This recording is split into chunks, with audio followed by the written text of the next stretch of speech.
Hello बच्चों। तो आज हम फिर से एक नया टॉपिक लेकर आ चुके हैं, एक नया चैप्टर लेकर आ चुके हैं जो कि क्लास 8 में साइंस का है, बल एवं दाब, जिसको इंग्लिश में हम बोलते हैं फोर्स एंड प्रेशर। इससे पहले भी मैंने यूट्यूब पे एक क्लास 8 का साइंस का टॉपिक चढ़ाया है जिसका नाम है फर्टिलाइजेशन, ठीक है, यानी निषेचन के बारे में चढ़ाया था। वो एक टॉपिक चढ़ाया था मैंने, लेकिन अब से आपको हर चैप्टर वाइज आपको क्या मिलेगा, तो हर चैप्टर वाइज आपको वीडियो मिलेगा। तो आप जरूर से जरूर मेरे यूट्यूब चैनल पे जाइए और हर चैप्टर वाइज वीडियो को देखिएगा, ठीक है। तो पहला पहला तो सबसे पहली बात करते हैं हम आज यहाँ इस चैप्टर में जो पढ़ने वाले हैं वो बल एवं दाब के बारे में पढ़ने वाले हैं। किसके बारे में पढ़ने वाले हैं? बल एवं दाब, ठीक है। आज हम इस चैप्टर में क्या क्या सीखेंगे आज के इस लेक्चर से, तो हम लोग सीखेंगे कि बल क्या है, ठीक है, संतुलित एवं असंतुलित बल क्या होता है और बल के क्या क्या प्रभाव हो सकते हैं, ठीक है। और ये जो पूरा आपका वीडियो जाएगा वो आपका वीडियो जाएगा चैप्टर वाइज। कैसे जाएगा? आपको ये चैप्टर वाइज वीडियो जाएगा और पार्ट बाई पार्ट जाएगा, ठीक है। वीडियो एक लंबा वीडियो नहीं होगा, हम पार्ट बाई पार्ट करके उसको यूट्यूब पे चढ़ाएंगे। आप उसी तरह से आप क्या कीजिएगा, यूट्यूब को देखिएगा, ठीक है ना। तो सबसे पहले तो हम बात करते हैं कि बल क्या होता है, ठीक है। बल के बारे में हम कैसे जानेंगे, बल होता क्या है, ठीक है। तो आपको पता है कि हम लोग जो डेली लाइफ में जो भी कार्य करते हैं, जैसे कि हम लोग क्या करते हैं, किसी वस्तु को उठाते हैं, ठीक है, या फिर किसी वस्तु को धक्का देते हैं, या फिर कोई भी हम कार्य जो करते हैं, जैसे बहुत लोग क्रिकेट खेल रहा है, ठीक है, तो क्रिकेट खेल रहा है, वस्तु को उठाना होता है, वस्तु को क्या करना होता है, धक्का देना होता है, ठीक है। ये सारी जो प्रक्रिया हो रही है, आप सोच सकते हो कि ये सब प्रक्रिया के पीछे का कारण क्या है। आखिर हम जब किसी वस्तु को धक्का देते हैं तो क्यों वो वस्तु जो है धक्का देने पर वो खिसक जाती है, या फिर कभी कभी कोई ऐसा भी वस्तु होता है जो खिसकती नहीं है, ठीक है। लाइक जैसे यहाँ पे हमारे पास एक डस्टर है, क्या है, एक डस्टर है, तो इसे देखिए हम आराम से क्या कर पा रहे हैं, उठा पा रहे हैं, क्या कर पा रहे हैं, आराम से उठा पा रहे हैं, ठीक है। वही अगर हमारे पास कोई भारी वस्तु होता, क्या होता, भारी वस्तु होता जिसका मास क्या होता, काफी ज्यादा होता, तो हम उसे आसानी से नहीं उठा पाते। तो आखिर ये सारी चीजें जो हम आपको बता रहे हैं कि किसी वस्तु को आप आसानी से क्या कर पाते हैं, उठा पाते हैं, धक्का दे पाते हैं, ठीक है, और किसी वस्तु को आप वही आसानी से ना उठा पाते हैं ना धक्का दे पाते हैं, तो इसके पीछे का आखिर रीजन कौन है जो ये सारी क्रियाएं कर रहा है, ठीक है ना। तो आपको बता दें, या फिर कभी आप कुआं से क्या करते हो, कुआं से क्या करते हो, रस्सी से क्या करते हो, पानी को क्या करते हो, खींचते हो, ठीक है, क्या करते हो, खींचते हो। ये सारी आखिर जो हम क्रियाएं कर रहे हैं इसके पीछे आखिर है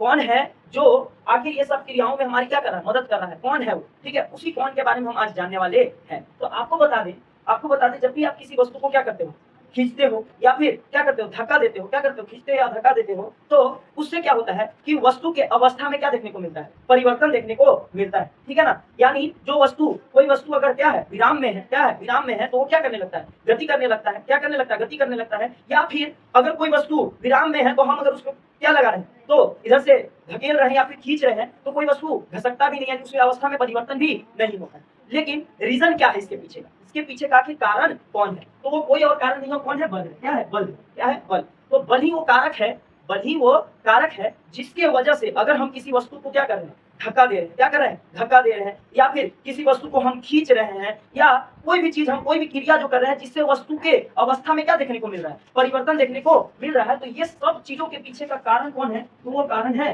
बल। कौन है, बल। यानी बल ही वो कारक है जिसके वजह से जब हम वस्तु को क्या कर रहे हैं, धक्का दे रहे हैं। जैसे कि हम फिर से आपको एक चीज दिखाना चाहते हैं कि ये हमारा डस्टर है, ये डस्टर ऐसे रखा हुआ है, ठीक है। जब तक हम इसको क्या कर रहे हैं, ऐसे देखिए हम क्या कर रहे हैं, ऐसे उठा रहे हैं इसको, जब उठा रहे हैं तो ये क्या हो जा रहा है, उठ जा रहा है, उठ जा रहा है। दैट मीन्स जब हम इस पे क्या लगाएं, बल लगाएं, ठीक है। तो वो कारक कौन था, वो कारक कौन था जिसके वजह से ये चीज क्या हो गया, उठ गया, तो वो कारक था बल। क्या था, बल था, जिसके वजह से ये डस्टर क्या हो गया, उठ गया। वैसे ही हमारे पास क्या है, ये मार्कर है, क्या है, मार्कर है। अगर इसे हम ऐसे रख दें तो ये यहीं पे स्टॉप रहेगा, क्या रहेगा, यहीं पे स्टॉप रहेगा। लेकिन जब इसे हम क्या करेंगे, ऐसे अपने हाथों के द्वारा जब हम इसको क्या करेंगे, पकड़ेंगे और इसको क्या करेंगे, उठाएंगे, तो क्या हो जाएगा, ये उठ जाएगा, ठीक है। यानी यहाँ पे कोई तो ऐसा चीज कार्य कर रहा है जिसके वजह से ये क्या हो जा रहा है, उठ जा रहा है, या फिर इसको हम वापस वहां पे क्या कर पा रहे हैं, रख पा रहे हैं। तो वो कार्य कौन है, वो कारक कौन है, तो वो कारक कोई और नहीं है, वो कौन है, बल है। क्या है, बल है। तो हम इसी के बारे में पढ़ने वाले कि बल होता क्या है, इसका हम डिफिनेशन जानेंगे। क्या जानेंगे, डिफिनेशन। तो हम जब आपको बार बार बोल रहे हैं कि जब हम बल लगाते हैं, क्या लगाते हैं, बल लगाते हैं किसी वस्तु में, तो क्या होता है, उस वस्तु के अवस्था में क्या देखने को मिलता है, परिवर्तन देखने को मिलता है। तो कैसे होता है, ये होता कैसे है, तो इसके पीछे कारण है जब हम किसी वस्तु को क्या कर रहे हैं, धक्का दे रहे हैं, क्या कर रहे हैं, धक्का दे रहे हैं, या फिर उसे खींच रहे हैं। इसी चीज को आपके बुक में किस लाइन में बोला गया, तो ये सारे टॉपिक्स है जिसको हम पढ़ना है। अभी इसको हम इरेज करते हैं, ठीक है, थोड़ी देर के लिए। अभी आपको बता दे रहे हैं वही चीज आपके बुक में दिया हुआ है, किस रूप में दिया हुआ है, तो आपको दिया हुआ है अपकर्षण, क्या, अपकर्षण, क्या, अपकर्षण। और दूसरा है, क्या है, दूसरा है जिसको बोला है क्या, तो दूसरा को बोला है अभिकर्षण। क्या कहा है, अभिकर्षण। क्या बोला है, अभिकर्षण। क्या बोला है, तो अभिकर्षण, ठीक है। अच्छा, अपकर्षण क्या होता है, अभिकर्षण क्या होता है, इसका मतलब हम लोग समझते हैं। तो अपकर्षण का मतलब होता है क्या, तो धकेलना। अपकर्षण का मतलब क्या होता है, धकेलना। क्या होता है, धकेलना, ठीक है। और अभिकर्षण का मतलब क्या होता है, तो अभिकर्षण का मतलब होता है खींचना। क्या, खींचना। ठीक है, तो दो चीजें यहाँ पे हम लिखे हैं, अपकर्षण और अभिकर्षण। एक बोल रहे हैं धकेलना और दूसरे को हम क्या बोल रहे हैं, खींचना। यानी जब भी आप किसी वस्तु को क्या करते हैं, धकेलते हैं या खींचते हैं, क्या करते हैं, जब भी किसी वस्तु को आप धकेलते हैं और खींचते हैं, तो जो ये वस्तु पर प्रक्रिया की जा रही है, कौन सी प्रक्रिया, धकेलने और खींचने की, जिससे वस्तु के अवस्था में क्या देखने को मिल रहा है, परिवर्तन देखने को मिल रहा है, या फिर उसके अवस्था में परिवर्तन करने का क्या किया जा रहा है, प्रयास किया जा रहा है। ठीक है, इसके वजह से तो अपकर्षण और अभिकर्षण करने के वजह से इसी को हम किस नाम से जानते हैं, बल के नाम से जानते हैं। किस नाम से जानते हैं, बल से, बल के नाम से जानते हैं। तो हम इसमें देखो एक लाइन ऐड की है, एक लाइन है, ऐड नहीं किया एक्चुअली, एक लाइन है। ठीक है, क्या बोला, तो या तो अवस्था में परिवर्तन करते हैं या फिर परिवर्तन करने का प्रयास करते हैं। इसका कहने का मतलब क्या हुआ, तो ऐसा नहीं है कि हर बार जब आप क्या करते हो, किसी चीज को धकेलते हो या फिर क्या करते हो, खींचते हो, तो जरूरी नहीं है कि वो चीज क्या हो जाए, तो उसकी अवस्था में परिवर्तन ही आ जाए। अब कहोगे ऐसा कैसे बात है, अभी तो आप तुरंत बोले कि अगर हम किसी को धकेलते हैं या खींचते हैं तो उसकी अवस्था में परिवर्तन आएगा, तभी हम कहेंगे कि बल लगा है। तो ऐसा जरूरी नहीं है कि उसके अवस्था में परिवर्तन हुआ हो तभी वहां पे क्या लगा हो, बल लगा हो। ठीक है, अब जैसे मान लो ये बोर्ड है, ठीक है, ये क्या है, बोर्ड है। अब इसको हम इधर से क्या कर रहे हैं, धक्का दे रहे हैं, क्या दे रहे हैं, धक्का दे रहे हैं। तो क्या तुम बताओ, अगर हम इधर से इसको धकेल रहे हैं, क्या कर रहे हैं, धकेल रहे हैं, तो क्या इसका पोजीशन चेंज हो रहा है, क्या इसमें कोई परिवर्तन देखने को मिला, तो कहोगे नहीं, ये बोर्ड तो यही का यही रह गया। तो ये बोर्ड यही का यही रह गया, तो भाई तो अभी तो आप सर बोले थे कि जब किसी चीज को क्या करोगे, धक्का दोगे या फिर खींचोगे तो उसके अवस्था में परिवर्तन आएगा, तो आप कहेंगे कि वहां क्या लगा है, बल लगा है। लेकिन यहाँ पे तो कोई परिवर्तन नहीं आया, इसीलिए तो मैं बोल रहा हूँ, इसीलिए तो मैं इस डिफिनेशन में बोल रहा हूँ कि जब किसी वस्तु पर आप क्या करते हैं, धक्का देते हैं या फिर उसको खींचते हैं, ठीक है, तो उसकी अवस्था में परिवर्तन हो या फिर क्या हो, प्रयास, परिवर्तन होने का क्या हुए, प्रयास किया गया, क्या किया गया, प्रयास किया गया, तब हम उसको क्या करते हैं, बल कहते हैं। क्या कहते हैं, बल कहते हैं। दैट मीन्स यहाँ पे हमने एक प्रयास किया, क्या क्या प्रयास किया, भले इसके अवस्था में परिवर्तन ना आया हो, लेकिन यहाँ पे हमने धक्का दिया। अब धक्का दिया तो दैट मीन्स यहाँ पे क्या लगा, बल लगा, भले इसकी अवस्था में परिवर्तन ना हुआ। तो आपको कि सर अवस्था में क्यों परिवर्तन नहीं हुआ, क्या रीजन है अवस्था में परिवर्तन ना होने का। तो आपको बता दे कि वस्तु के पास क्या होता है, मास होता है। क्या होता है, मास होता है। मान लो कि एक वस्तु है, क्या है, एक वस्तु है जिसका मास है कुछ, ठीक है, क्या है, जिसका मास है कुछ। अब मान लो कि ये मास क्या है, बहुत ज्यादा है, क्या है, बहुत ज्यादा है। तो जब मास ज्यादा हो जाता है, क्या हो जाता है, जब मास ज्यादा हो जाता है, ठीक है, क्या हो जाता है, मास ज्यादा हो जाता है, तो एक नियम काम करता है जिसको हम बोलते हैं जड़त्व का नियम। क्या करता है, जड़त्व का नियम, यानी मास बढ़ने से वस्तु का जड़त्व भी क्या हो जाता है, बढ़ जाता है। अब कहोगे ये सर जड़त्व टॉपिक क्या है, तो बता दे ये सब आपको क्लास 9th में पढ़ना है। कहाँ जाकर पढ़ना है, क्लास 9th में जाकर पढ़ना है। यानी बल के बारे में और ज्यादा जानकारी कहाँ लोगे, क्लास 9th में। तो इसीलिए आपको जो ये नीचे बेसिक्स बताया गया है ये क्लास में, ठीक है, उसको अच्छे से पढ़िए। तो एक जड़त्व होता है जिसके वजह से वस्तु पर लगने वाला बल क्या हो जाता है, ज्यादा हो जाता है। क्या हो जाता है, ज्यादा हो जाता है। तो जब हम क्या करते हैं, इस पे बल लगाते हैं, तो ये उधर से भी हम पे क्या लगाता है, उतना ही बल लगाता है। ठीक है, जिसको हम गति का तृतीय नियम कहते हैं। क्या कहते हैं, गति का तृतीय नियम। यानी अगर हम किसी वस्तु पर क्या करते हैं, बल आरोपित करते हैं, तो वस्तु भी हम पर उल्टा क्या करता है, उल्टा विपरीत क्या करता है, एक बराबर फोर्स आरोपित हम पे भी करता है। ये गति का तृतीय नियम होता है जो कि आपको क्लास 9th में पढ़ना है। गति का प्रथम नियम, द्वितीय नियम, तृतीय नियम, ये सारे टॉपिक आपको क्लास 9th में पढ़ने हैं, ठीक है ना। लेकिन आपको बता दें कि ये जड़त्व वही है जिसके वजह से हम इस वस्तु पर जब क्या करते हैं, धक्का देते हैं, इधर से क्या करते हैं, धक्का देते हैं, तो इसकी अवस्था में क्या नहीं हो पाता, परिवर्तन नहीं हो पाता, क्योंकि इसका मास क्या हो गया, बढ़ गया। अब ऐसा समझो कि एक वस्तु है, क्या है, एक वस्तु है जिसका क्या है, तो मास भी ज्यादा है और वेलोसिटी भी ज्यादा है। क्या है, वेलोसिटी भी ज्यादा है। जैसे मान लो कि एक कार है, क्या है, कार है, तो कार का मास आपको पता है ज्यादा होगा, ठीक है, और वो अगर कार रफ्तार से आ रहा है, 40-50 किलोमीटर की रफ्तार से आ रहा है, तो क्या तुम उस पे धक्का लगाओगे या फिर खींचोगे, उसको खींचने की कोशिश करोगे तो वो रुक जाएगा, तो कहोगे नहीं रुकेगा। क्यों नहीं रुकेगा, क्योंकि क्या हो गया है, तो उस पे जो क्या है अपोजिट फोर्स है वो क्या हो चुका है, बढ़ चुका है। ठीक है, अब ज्यादा हो चुका है तो आप इधर से कितना भी धक्का या फोर्स लगाओगे तो वो रुकेगा नहीं। क्या नहीं होगा, रुकेगा नहीं। ठीक है, तो हम आपसे एक क्वेश्चन करते हैं, ठीक है, एक क्वेश्चन करते हैं, आप लोग बताइएगा, ठीक है, कि अगर हम बोल दें, अब यहाँ पे तो हम ये टॉपिक समझा चुके हैं कि बल क्या है, तो बल ये है कि किसी भी वस्तु को धकेलना या खींचना। क्या करना, खींचना, ठीक है, खींचने के वजह से, ठीक है, यह प्रक्रिया के वजह से जो क्या हुआ है, उस वस्तु के अवस्था यानी विरामावस्था, चाहे फिर क्या हो सकता है, गति अवस्था, उसमें जो परिवर्तन देखने को मिलता है या फिर वो परिवर्तन होने का क्या होता है, जो हम प्रयास करते हैं, वही क्या हमारा बल है। क्या है, बल है। तो आप एक चीज बताइएगा कि अगर हम आपसे पूछें कि एक ट्रक है, क्या है, एक ट्रक है जो क्या है, तो धीरे धीरे चल रहा है। कैसे चल रहा है, धीरे धीरे चल रहा है। और एक बाइक है, एक क्या है, बाइक है जिसका स्पीड ज्यादा है। एक ट्रक धीरे चल रहा है और एक बाइक है जिसका स्पीड क्या है, तो ज्यादा है। तो बताइए आप किसके सामने आना पसंद करेंगे, ट्रक के सामने कि बाइक के सामने। तो आप कहोगे कि सर इन दोनों में से किसी के सामने आना पसंद नहीं करेंगे, क्योंकि ट्रक का मास क्या है, बहुत ज्यादा है, भले ही उसका स्पीड क्या है, कम है। स्पीड कम है, चार्ज उसका कम है, लेकिन मास उसका क्या है, यानी उसका द्रव्यमान जो है ज्यादा है। यानी अगर हम उसके सामने भी आएंगे तो उसके द्वारा बल क्या लगेगा, ज्यादा ही लगेगा। और दूसरा, अगर बाइक का क्या है, मास कम है लेकिन उसका स्पीड क्या है, ज्यादा है, तो अगर हम उसके सामने भी आएंगे तो वहां पे भी क्या लगेगा, बल ज्यादा ही लगेगा। इसीलिए हम दोनों में से किसी के सामने नहीं आएंगे, हम साइड से जाएंगे। कैसे जाएंगे, साइड से जाएंगे। तो ये समझना है आपको, ठीक है, कि जरूरी नहीं है कि जो आप बल लगा रहे हो यानी जो धक्का या खिंचाव कर रहे हो किसी भी वस्तु पर, ठीक है, तो जरूरी है कि उसमें परिवर्तन आ ही जाए। ठीक है, हम परिवर्तन लाने का अगर प्रयास भी कर रहे हैं, क्या कर रहे हैं, प्रयास भी कर रहे हैं, तो वहां पे भी क्या लगा हुआ है, बल लगा हुआ है। जैसे अभी हमने एग्जांपल दिया, ठीक है। अब जैसे कोई बड़ा सा क्या है,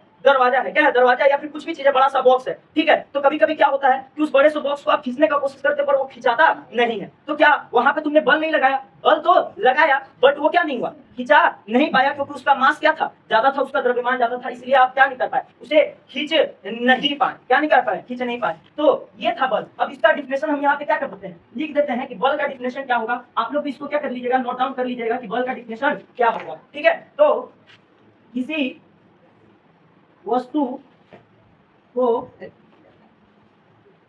को धकेलना अथवा खींचने की प्रक्रिया जिससे वस्तु के, ठीक है, जिससे वस्तु के अवस्था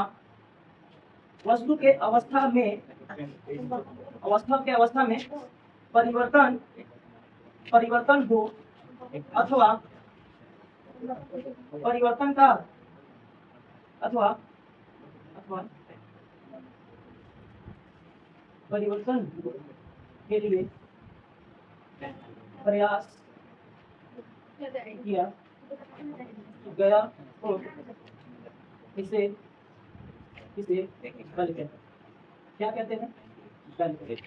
ठीक है, तो देखो, जब किसी वस्तु को धकेलना अथवा खींचने की प्रक्रिया जिससे वस्तु की अवस्था में परिवर्तन, क्या हो, वस्तु की अवस्था में परिवर्तन हो, या फिर परिवर्तन के लिए प्रयास किया गया, या तो परिवर्तन हो जाए या फिर उस परिवर्तन के लिए क्या किया गया, प्रयास किया गया हो, तो इसे हम क्या कहते हैं, बल कहते हैं। या फिर कह सकते हो कि धकेलने और खींचने की प्रक्रिया को, ठीक है, जब हम किसी वस्तु को धकेल रहे हैं या खींच रहे हैं, इसी प्रक्रिया से जो उस वस्तु की अवस्था में परिवर्तन हो रहा है या फिर परिवर्तन लाने के लिए प्रयास किया गया है, तो इसे हम क्या कर रहे हैं, बल कह रहे हैं। क्या कर रहे हैं, बल कह रहे हैं। ठीक है, तो ये आपका डिफिनेशन, आप इसे क्या कर सकते हैं, अपनी कॉपी में नोट डाउन कर सकते हैं। ठीक है, अब बल क्या क्या कर सकता है, बल कर क्या क्या सकता है। ठीक है, ऐसे तो हम बल के प्रभाव पढ़ेंगे। एक बल क्या है, एक कारक है। क्या है, कारक है जो जब किसी वस्तु पर लगता है तो उस वस्तु में क्या होता है, चेंज देखने को मिलता है, परिवर्तन देखने को मिलता है। ठीक है ना, कहने का मतलब बल क्या है, एक क्या है, कारक है। क्या है, कारक है। जब वो किसी वस्तु पर क्या होता है, आरोपित होता है, क्या होता है, आरोपित होता है, तो उस वस्तु में आपको क्या देखने को मिलता है, परिवर्तन देखने को मिलता है। ठीक है, तो वो परिवर्तन क्या क्या हो सकता है, क्या क्या कर सकते हैं बल के हेल्प से,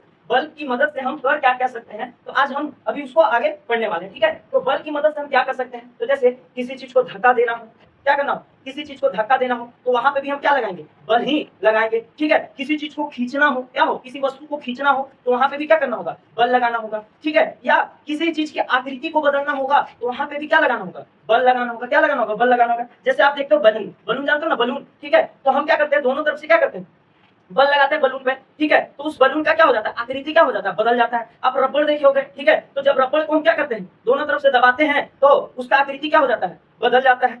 क्या हो जाता है, बदल जाता है। देखिए यहाँ पे क्या है, रबड़ है। ठीक है, अब देखिए ये रबड़ ऐसा है, क्या है, ऐसा है ना, आपको दिख रहा होगा, अगर दिख रहा है अच्छे से तो ठीक है, कैमरा क्वालिटी थोड़ा सा क्या है, डाउन है, फिर भी अगर दिख रहा है तो अच्छी बात है। ठीक है, ये है आपके पास रबड़। ठीक है, अब देखिए इस रबड़ पे जब हम क्या किए, दोनों साइड से क्या लगाए, बल लगाए, तो देखिए इसका आकृति क्या हो गया, चेंज हो गया। क्या हो गया, चेंज हो गया ना। और जब इसी चीज को हम छोड़ देंगे तो वापस से वो उसी आकृति में क्या हो जाएगा, आ जाएगा। तो आप देख रहे हो कि बल क्या करता है, किसी चीज की आकृति को क्या कर देता है, बदल देता है। बल क्या करता है, बल की मदद से हम क्या कर सकते हैं, देखिए यहाँ पे ये क्या है, ये चीज है, इसको हम बल की मदद से क्या कर पा रहे हैं, खींच पा रहे हैं। बल की मदद से किसी चीज को क्या कर पा रहे हैं, उठा पा रहे हैं। तो आप यहाँ पे देख रहे हो कि बल हमें क्या करता है, किसी चीज को खींचने, किसी चीज को धकेलने, किसी चीज को उठाने। ठीक है, या फिर यहाँ पे आपको ये दिख रहा है, किसी की आकृति को बदलने। ठीक है, किसी का थोबड़ा भी चेंज कर सकते हो बल के हेल्प से। तो आपको ये सब चीज दिखता है, लेकिन हाँ करना नहीं है। ठीक है, आप अच्छे स्टूडेंट हो तो आप किसी का थोबड़ा नहीं चेंज करोगे। ठीक है ना, तो बल के हेल्प से हम लोग क्या कर सकते हैं, ये भी कर सकते हैं। ठीक है ना, तो देखो बल है, बल एक कारक है जो वस्तु को क्या कर सकता है, परिवर्तित कर सकता है, उसके आकृति, उसकी अवस्था, ये सारी चीजों को क्या कर सकता है, बदल सकता है। तो आज अगला जो टॉपिक है कि बल कर क्या सकता है, बल के क्या क्या प्रभाव होते हैं। ठीक है ना, अगला टॉपिक क्या है आपका, तो बल के क्या, बल के प्रभाव। ठीक है, बल के क्या क्या प्रभाव हो सकते हैं, बल कर क्या क्या सकता है, बल के क्या क्या इफेक्ट्स हो सकते हैं। इफेक्ट्स का अगर हम बात करें तो अभी तुरंत बोले कि बल क्या कर सकता है, किसी की अवस्था को बदल सकता है। अवस्था मतलब देखो किसी भी वस्तु की दो अवस्थाएं हो सकती हैं, या तो कोई वस्तु क्या होगा, गति में होगा, क्या होगा गति में, या तो कोई वस्तु क्या होगा, विराम में होगा। अब कहोगे सर ये गति और विराम क्या है, तो ये आप क्लास 7 में भी पढ़ के आए होगा और इसे आप आगे जाकर क्लास 9 में भी पढ़ोगे, ठीक है। तो गति और विराम, ठीक है, ये दो अवस्थाएं होती है वस्तु की। तो बल क्या कर सकता है, तो किसी वस्तु में गति ला सकता है, क्या लग सकता है, गति ला सकता है, या फिर किसी वस्तु को क्या कर सकता है, अगर वो गति में है तो उसको विराम में पहुंचा सकता है, या फिर किसी वस्तु की गति को भी बढ़ा सकता है, क्या कर सकता है, बढ़ा सकता है कि ऑलरेडी वो गति में है तो उसे हम और बल लगाकर क्या कर देंगे, और गति में भेज देंगे, ठीक है। ऐसा समझो आप लोग एक मूवी देखे होंगे, कौन सा, तो अगर आपको याद है तो आप लोग एक मूवी देखे होंगे, कौन सा, पार्टनर, शायद पार्टनर है या फिर धमाल मूवी है, जिसमें क्या होता है कि वो ढलान पर से एक आदमी क्या करता है, तो ढलनता है, क्या होता है, ढलन रहा है, ठीक है। तो वो तो अपने फोर्स से क्या हो रहा था, ढलन रहा था, लेकिन पीछे से एक और व्यक्ति आकर क्या करता है, उसको धक्का लगा देता है, क्या लगा देता है, धक्का लगाता है। तो पहले वो धीरे धीरे ढलनता रहता है, फिर क्या होता है, जब पीछे से कोई धक्का लगाता है तो और फास्ट क्या होता है, ढलने लगता है। तो देखो वो ऑलरेडी किस में था, गति में था, जब उस पर क्या लगाया गया, बल लगाया गया, क्या लगाया गया, इधर से पीछे से कोई उसको धक्का दिया, अभी तुरंत पड़ा है धकेलना या फिर खींचना, तो उसको पीछे से फिर कोई धक्का दिया तो उसके स्पीड में और क्या हो गया, बढ़ोतरी हो गई। तो कहने का मतलब है कि बल का प्रभाव क्या क्या हो सकता है। तो पहला प्रभाव तो यही है कि बल किसी भी वस्तु की अवस्था में परिवर्तन ला सकता है, क्या ला सकता है, परिवर्तन ला सकता है। जैसे अगर कोई गति में है तो उसे क्या कर सकता है, और गति दे सकता है, ठीक है। गति से विराम में भी ला सकता है या फिर विराम से गति में भी ला सकता है। जैसे ये डस्टर ही देखो, ये डस्टर जो है अभी कैसे है, विराम में है, जैसे हम इस पे बल लगाएंगे तो ये क्या करने लगेगा, गति करने लगा, देख रहे हो यहाँ पे क्या करने लगा, गति करने लगा। क्यों गति करने लगा, तो क्योंकि इस पे हम क्या लगाए, बल लगाए, क्या लगाए, बल लगाए। नहीं जब तक बल नहीं लगाते तब तक ये क्या कर रहा था, आराम से विराम में था, कैसे था, विराम में था। तो हम कह सकते हैं, पहला प्रभाव लिख सकते हैं कि बल किसी वस्तु के अवस्था में परिवर्तन ला सकता है, क्या कर सकता है, ला सकता है। अर्थात यहाँ पे लिख सकते हो, अर्थात यदि कोई वस्तु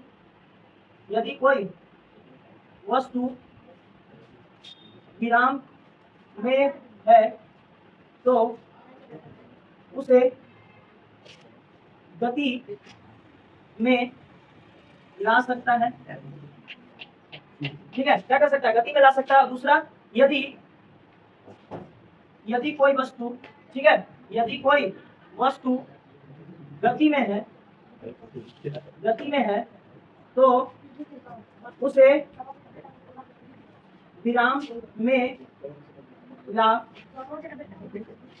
सकता है, क्या कर सकता है, ला सकता है, ठीक है। तो हमने यहाँ पे पॉइंट लिखा है कि बल किसी वस्तु की अवस्था में क्या कर सकता है, परिवर्तन ला सकता है। अर्थात यदि कोई वस्तु क्या है, विराम में है तो उसे गति में ला सकता है, यदि कोई वस्तु क्या है, गति में है तो उसे विराम में ला सकता है, क्या ला सकता है, विराम में ला सकता है। अगला पॉइंट अगर हम लिखे तो नेक्स्ट पॉइंट हम इसमें और ऐड कर सकते हैं। तो ऊपर वाला हम मिटा दे रहे हैं, ठीक है, ऊपर वाला आप लोग लिख लिए होंगे, तो ऊपर वाला क्या करते हैं, मिटा देते हैं और हम लोग आगे लिखते हैं, ठीक है। तीसरा पॉइंट क्या हो सकता है, किसी वस्तु के क्या कर सकता है, गति में बढ़ोतरी ला सकता है, क्या कर सकता है, बढ़ोतरी ला सकता है। तो किसी वस्तु के गति में, यानी कोई वस्तु ऑलरेडी गति में है तो किसी वस्तु के गति में बढ़ोतरी ला सकता है, क्या ला सकता है, ला सकता है।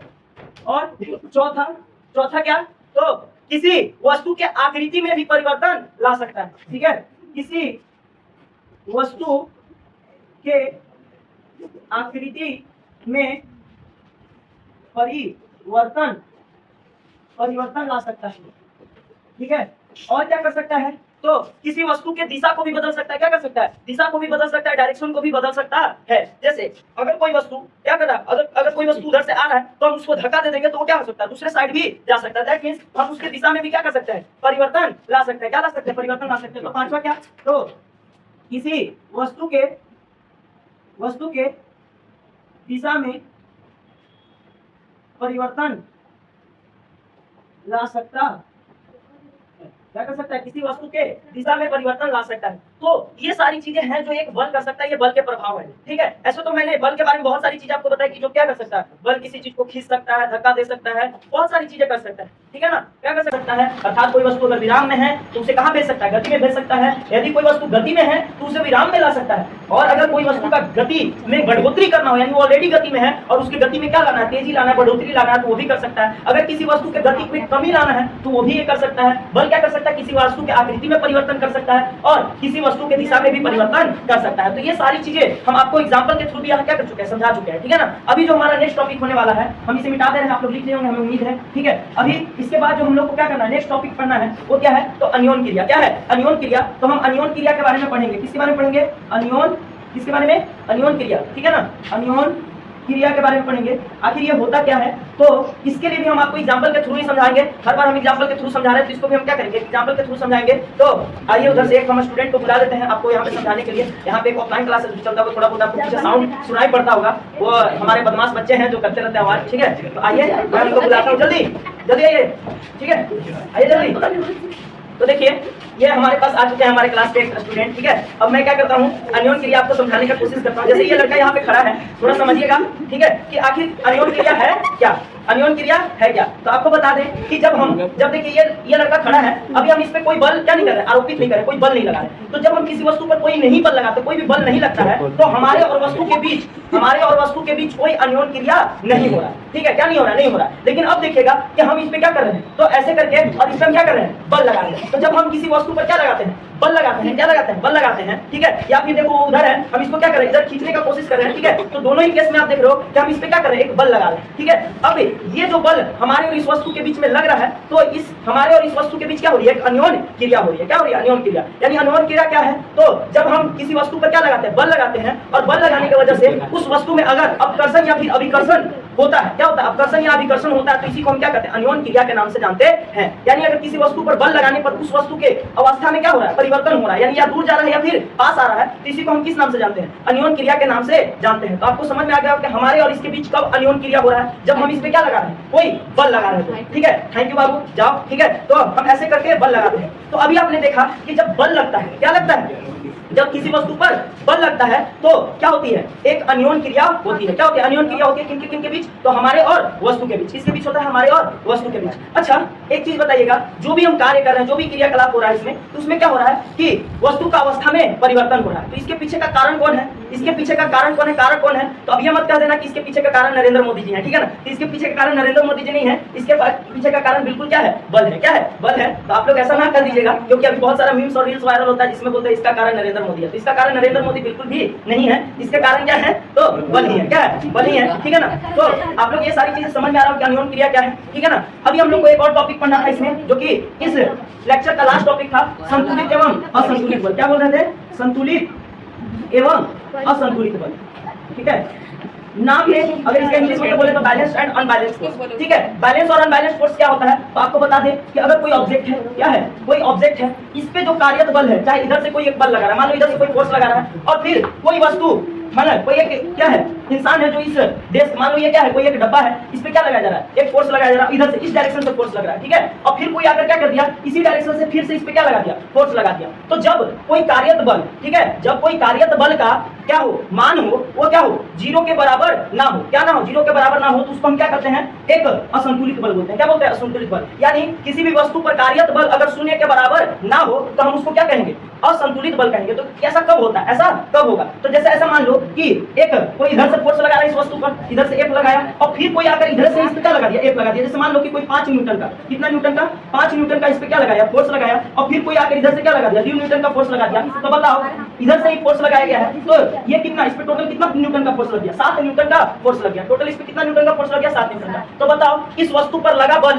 क्या 0 के बराबर है, तो कहोगे नहीं। तो अगर किसी वस्तु पर लगा बल, कार्यत बल अगर 0 के बराबर ना हो तो कैसा बल होता है, असंतुलित बल होता है। क्या होता है, असंतुलित बल होता है। लेकिन अगर मान के चलो एक और हम आपको सिनेरियो देते हैं कि यही ऑब्जेक्ट है, अब इधर से कोई वस्तु क्या किया, 5 न्यूटन का कोई है जो इस पे 5 न्यूटन का इधर से बल लगाया, और कोई इसके अपोजिट डायरेक्शन से क्या कर दिया, 5 न्यूटन का एक और बल लगा दिया। क्या लगा दिया, एक और बल लगा दिया। तो बताओ कि इधर से भी 5 न्यूटन का लग रहा है, इधर से भी 5 न्यूटन का लग रहा है, अपोजिट डायरेक्शन से 5 न्यूटन का बल लग रहा है। तो बताओ ये वस्तु कहीं हिलेगा, कहीं जाएगा, दैट इज ये यहीं कहीं जाएगा, क्योंकि दोनों तरफ से क्या लग रहा है, बराबर बल लग रहा है। क्या लग रहा है, बराबर बल। यानी अगर हम रिजल्टेंट फोर्स का बात करें, ठीक है, परिणाम बल का बात करें, तो परिणाम बल जो हमारा हो जाएगा वो क्या हो जाएगा, 0 के बराबर हो जाएगा। तो जब भी हमारा परिणाम बल 0 के बराबर हो जाता है तो हम उसको क्या करते हैं, संतुलित बल कहते हैं। क्या कहते हैं, संतुलित बल कहते हैं। तो किसी वस्तु पर लगा कार्यत बल, किसी वस्तु पर लगा कार्यत बल का परिणाम क्या हो जाए, 0 के बराबर हो जाए, तो हम उसको क्या कहेंगे, तो संतुलित बल कहेंगे, और शून्य के बराबर ना हो तो हम उसको क्या कहेंगे, असंतुलित बल कहेंगे, ठीक है ना। अच्छा, बल का भी यहाँ पे हम न्यूटन लिख रहे हैं, तो आपको बता दें बल का एसआई मात्रक क्या होता है, न्यूटन होता है, क्योंकि बल के बारे में एक हमारे बहुत ही फेमस साइंटिस्ट जिनका नाम क्या है, सर आइजैक न्यूटन, उन्होंने ही बताया था। तो उन्हीं के नाम पे इस बल जो एक राशि है इसका क्या दिया है, एसआई यूनिट दिया गया है। तो बल का एसआई मात्रक जो होता है वो क्या होता है, तो न्यूटन होता है। क्या होता है, न्यूटन होता है। ऐसे तो एक और बात करें तो केजी मीटर क्या होता है, केजी मीटर पर सेकंड नहीं, पर सेकंड स्क्वायर क्या होता है, केजी मीटर पर सेकंड स्क्वायर होता है, ठीक है। लेकिन इसका एसआई यूनिट क्या होता है, न्यूटन बोलते हैं। क्या बोलते हैं, न्यूटन बोलते हैं। तो केजी मीटर पर सेकंड स्क्वायर होता है, ठीक है। तो ये हो गया एसआई यूनिट। तो आप बोल सकते हो न्यूटन, या फिर क्या कर सकते हो, केजी मीटर पर सेकंड स्क्वायर। ये सब क्या होता है तो आपको क्लास 9 में भी आपको पढ़ने को मिलेगा, ठीक है। अभी आपको यहाँ पे छोटे छोटे टर्म्स बताए हुए थे, छोटा छोटा चीज के बारे में बताया हुआ था। तो आज के लेक्चर के लिए बस इतना ही, ठीक है। अगर आपको मेरा पढ़ाने का तरीका पसंद आ रहा हो तो बिल्कुल मेरे चैनल को क्या कीजिएगा, तो सब्सक्राइब कीजिए, लाइक कीजिए और वीडियो को शेयर जरूर कीजिए। Thank you.